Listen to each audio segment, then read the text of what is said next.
Estamos de volta com o programa Caixa Preta. O que é Caixa Preta? O que é Caixa Preta? E nesse segundo bloco nós vamos conversar sobre o papel da escola quando o assunto é patriotismo.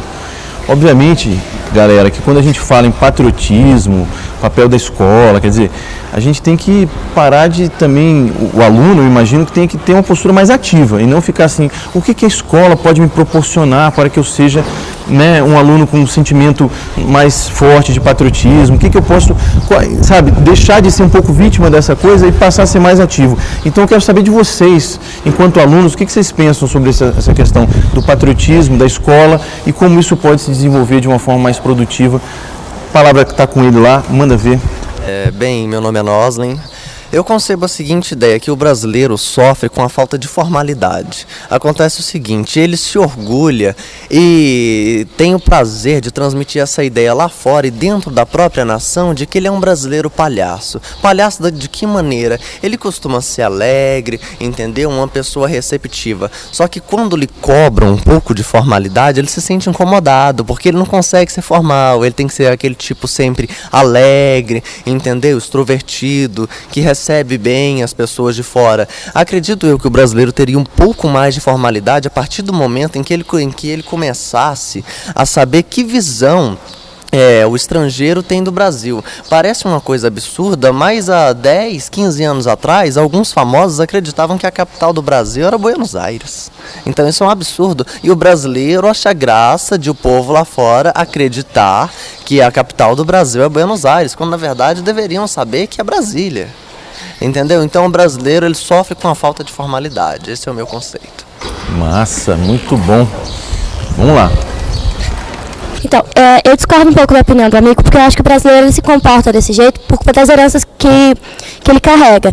A herança indígena, né, que é uma herança assim, que a gente pode dizer, não preconceituosamente, mas a gente pode dizer que é uma herança sem compromisso, assim pelo fato de não seguir esse sistema, toda essa selvageria que a gente vive e tudo mais.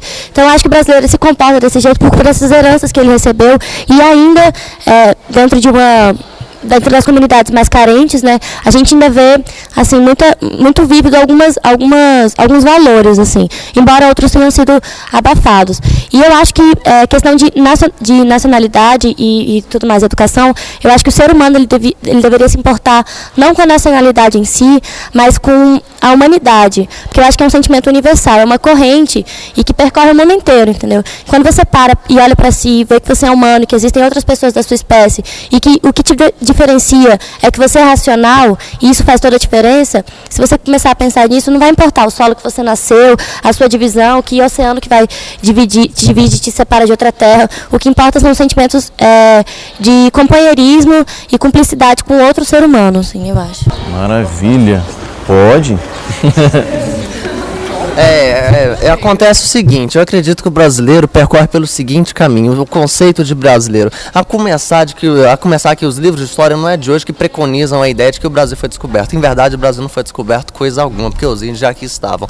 E tem um porém, eu não acredito na ideia de raiz, eu discordo da amiga aqui, pelo seguinte, os índios eram tão bem educados que há documentos que comprovam que no século XIX eles faziam contratos com os franceses, recebiam os franceses muito bem aqui nas suas terras, entendeu?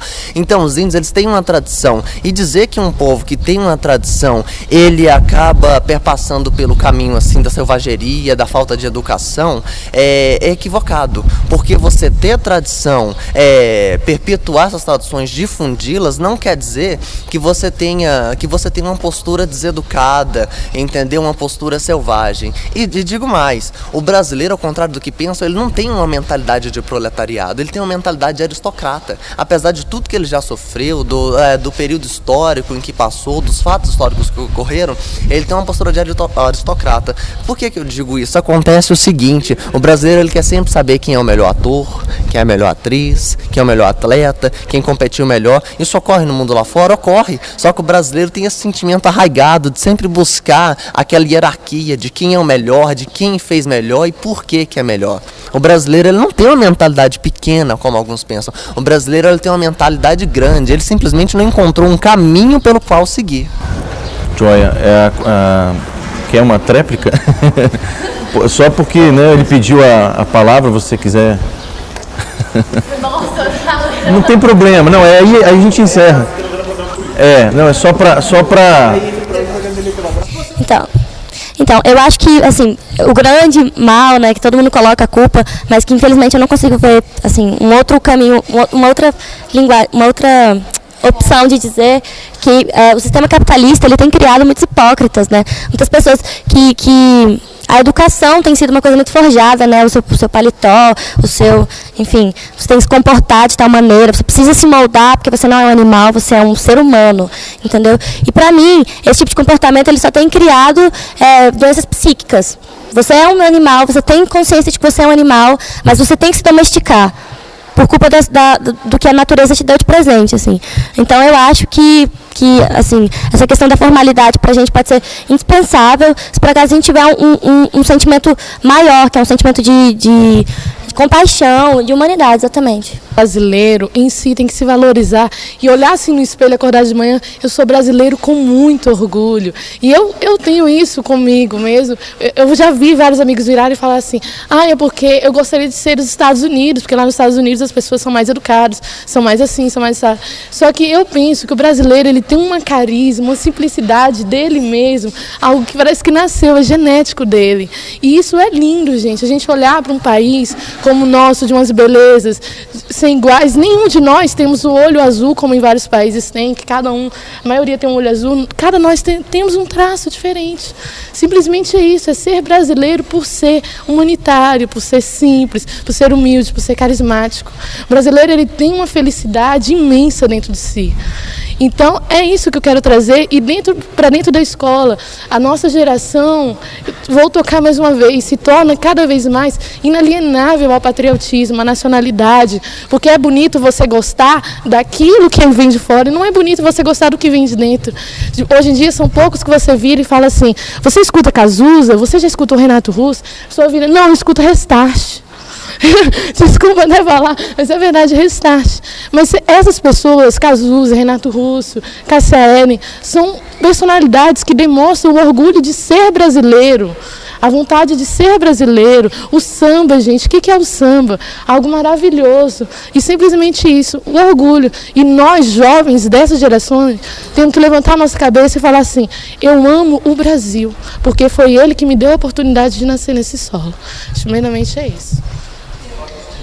Bom, uma outra questão que seria interessante a gente abordar aqui é com relação aos símbolos nacionais, ao hino nacional, a bandeira, quer dizer, a escola tem proporcionado esse momento de questionar essa questão. Será que existe um pouco do ranço aí de serem símbolos associados à questão militar, à questão cívica, ao pé da letra, o literal do civismo, né? Como é que a escola tem abordado isso com vocês? Se é que vocês têm interesse por isso, né? Vamos falar um pouquinho disso aí? Manda ver. Então, eu, como a maioria de nós, não conhece todos os símbolos nacionais, nem todos os hinos. E, assim, eu acho que, por exemplo, quando eu estava na segunda série, todas as segundas-feiras a gente cantava o hino nacional na escola. Isso era uma coisa que nos ajudava na educação da pátria. Isso era uma coisa que trazia benefícios pra gente. Hoje, se, por exemplo, vier uma semana da pátria, com todos os símbolos e for liberado para quem não quiser ficar em casa, nem metade da escola vai vir para cá assistir. É isso que eu acho. Alguém mais falar dessa questão cívica? Bom, eu acho que a questão da pátria, ela também está um pouco defasada, assim, porque as pessoas, a gente tem até uma música legal que é Geração Coca-Cola, que ela fala realmente disso, quando as pessoas elas iam atrás dessa questão de lutar pela sua pátria, pelo que ela vive e tudo mais, né? Hoje a gente é até considerado como uma geração Guaraná, que a gente não faz nada, a gente não se mexe, a gente reclama do nosso governo e tudo mais, só que a gente também esquece de fazer a nossa parte, né? Como a questão do hino e dos símbolos e tudo mais. Se você pegar hoje a população, assim, uma população muito pequena vai saber de cantar o hino até o final, né? E não sabe realmente, como ela disse, os símbolos, não conhece. A gente não conhece, às vezes, nem o próprio hino do próprio estado, né? Então, é uma questão complicada. Mas isso, eu acho que pode ser mudado por uma instituição como a escola, né, que aqui infelizmente a gente não tem, mas até a minha 4ª série eu tive o meu horário cívico e era um horário legal, era um horário especial, né? Pra gente aprender um pouco mais disso e ter orgulho de ser brasileiro, de pertencer à pátria, né? E lá nos Estados Unidos, os estudantes lá todo dia juram a bandeira. Aqui a gente jura quando? Depois que se apresenta no exército. Então, acho que a nossa hora de exercer nosso patriotismo, ela tá muito pobre em relação aos outros países, que desde cedo as crianças são instruídas a amar o país deles.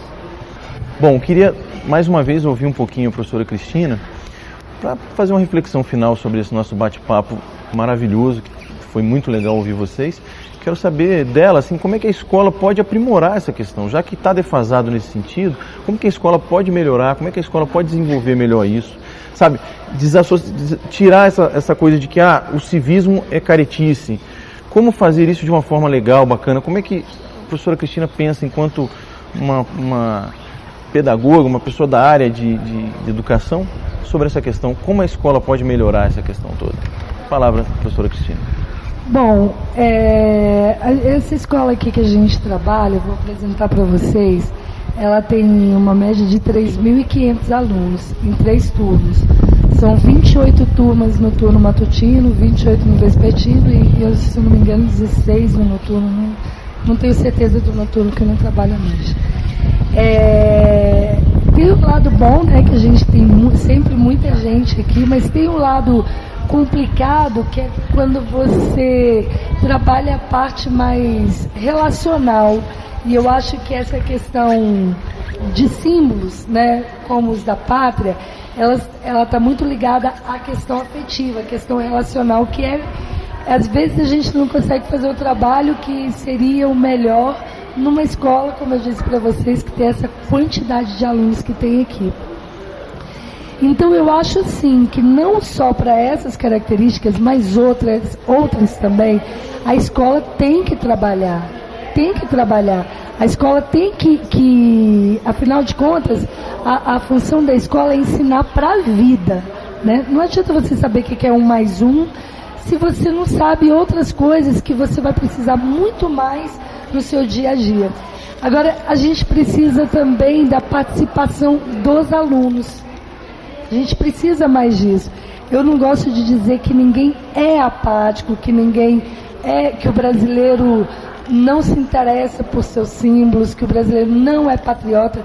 Isso não existe. Ninguém é uma coisa. Às vezes a gente se encontra num estado assim, que a qualquer momento pode ser mudado. Então a gente precisa disso, a gente precisa de um novo alma aqui nessa escola, né? Outras também, mas vou falar nessa que é que a gente estuda e trabalha. A gente precisa disso mesmo, a gente precisa de grupos de pessoas como vocês, assim, que realmente enchem a escola de orgulho e que nos ajudem a alavancar projetos assim, né? A gente está sempre convidando, vamos trabalhar, vamos fazer isso, vamos fazer essa escola ter um diferencial, ok? Joia, muito bom. Bom, queria agradecer muito vocês, né, por terem participado do programa Caixa Preta. Foi muito legal abrir essa caixa preta aqui com vocês, com um tema tão interessante. Principalmente vocês fizeram ser mais interessante ainda. Agradecer também a professora Cristina pela presença, muito obrigado. E é isso aí, gente. O programa Caixa Preta vai ficar por aqui, mas a gente se vê em breve. Tchau. Valeu.